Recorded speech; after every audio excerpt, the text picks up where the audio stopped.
If I had to pick a favorite type of movie from the 1950s, I'd probably choose the creature feature. These cheesy monster movies run the gamut from great to terrible, but even the worst ones are great fun to watch and admirable for their sometimes absurd levels of ambition on a shoestring budget. And while I could wax poetic about Godzilla or the creature from the Black Lagoon until I pass out from exhaustion, I have to admit that there is one man whose creatures helped define that era more than any other, and he's someone we've talked about before, Ray Harryhausen.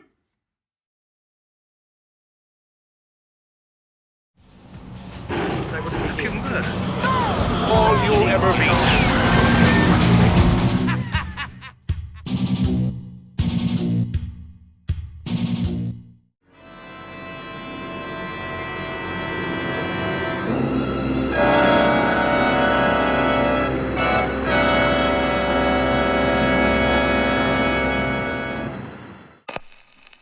Dateline 1955, California.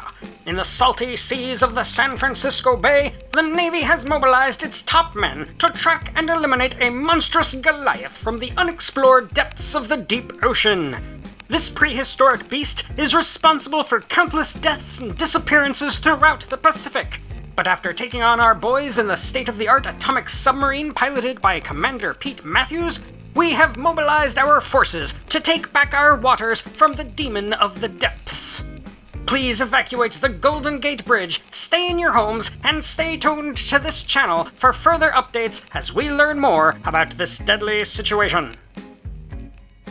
In the early 1950s, an up-and-coming producer from Columbia Pictures, Charles Schneer, wanted to make a monster movie. After seeing The Beast from 20,000 Fathoms, the same movie that went on to inspire Godzilla, he knew he wanted to work with its spectacular special effects wizard, Ray Harryhausen. Schneer's pitch was simple and to the point. A giant radioactive octopus attacks San Francisco. The young Harryhausen, whose career was really just getting started, readily agreed, thinking it would be a unique challenge for his Dynamation stop-motion technique. To be fair, the idea of a giant radioactive octopus wasn't exactly original. Roger Corman's first film as a producer, Monster from the Ocean Floor, for example, came out a year before It Came from Beneath the Sea.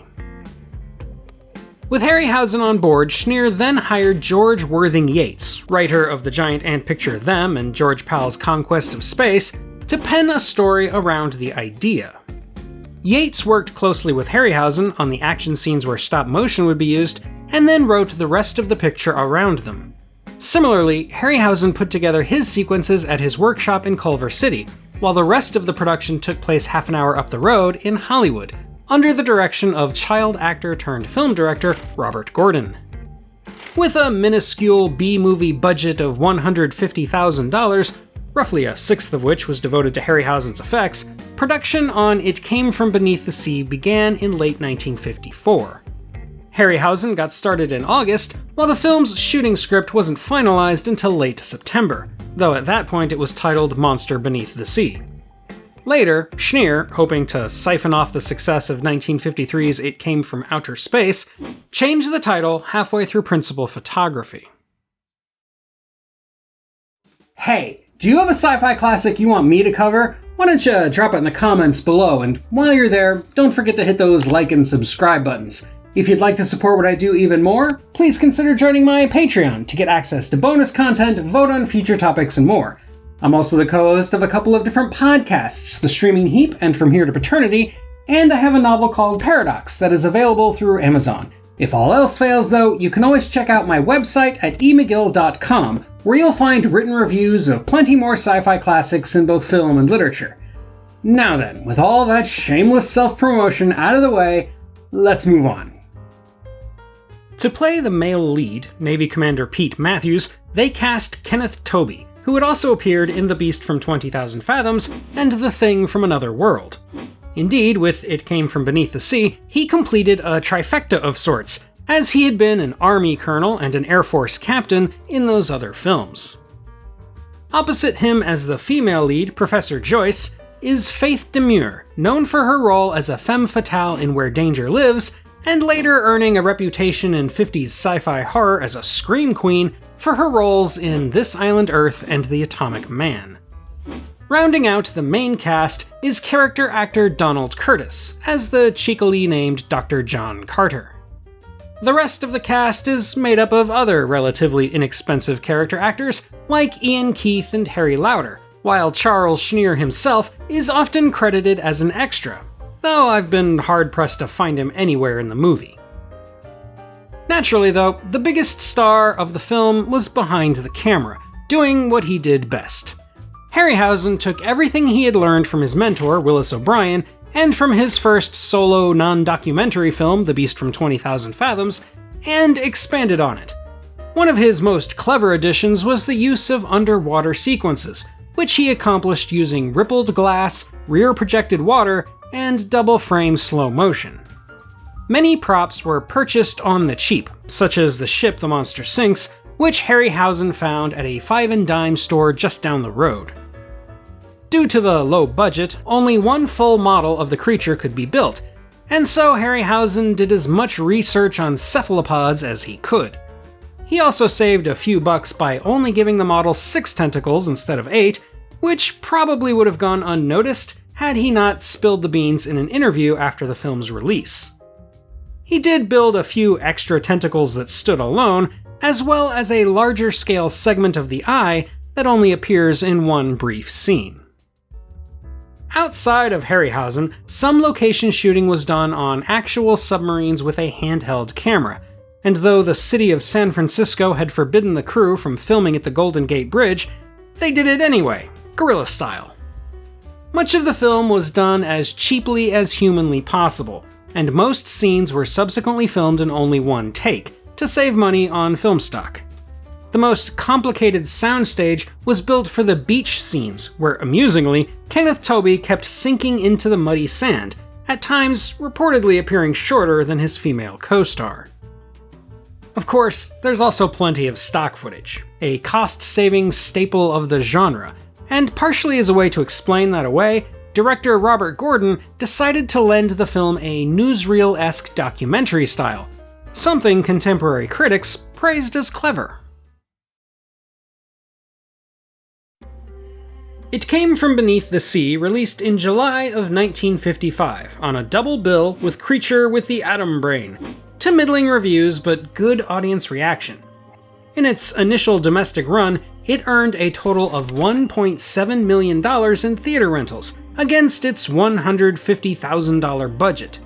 This certified it as a big hit, and a huge success for Charles Schneer, who would continue to work on similar B-pictures with Harryhausen for the next 3 decades, culminating in 1981's Clash of the Titans. It Came From Beneath the Sea is mostly remembered today for its iconic Golden Gate Bridge scene, but it's not usually among the first movies people talk about when they talk about Ray Harryhausen. Then again, it's really only ever mentioned as a Ray Harryhausen picture, so it certainly added to his growing career in a big way. But let me be perfectly honest with you. For most of its runtime, this is a mediocre B-movie made up almost entirely of filler scenes that don't advance the plot very much, a half-hearted love triangle between 3 characters who don't really have much chemistry between them, and a lot of repetitive exposition. While I wouldn't call it bad, without the last third being a showcase for Ray Harryhausen's effects, it would be an entirely forgettable bit of 50s schlock that dabbles in nuclear panic, with light echoes of the military-scientific tension better explored by the likes of The Thing from Another World and The Day the Earth Stood Still. But the Harryhausen effects save it from total obscurity, raising It Came From Beneath the Sea to the level of required viewing for 50s creature feature aficionados like myself.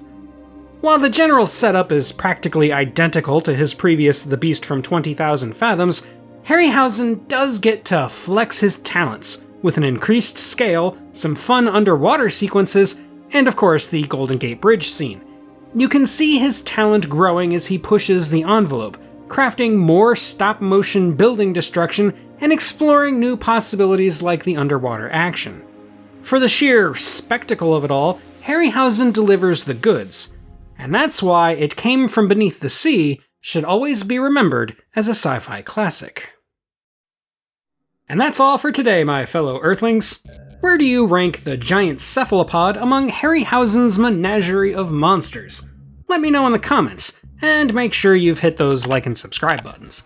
Thank you for watching, and until next time, when we'll celebrate 10,000 subscribers with the Soviet answer to 2001, this is the Unapologetic Geek telling you to never be ashamed of what you love, as long as you're not hurting anybody.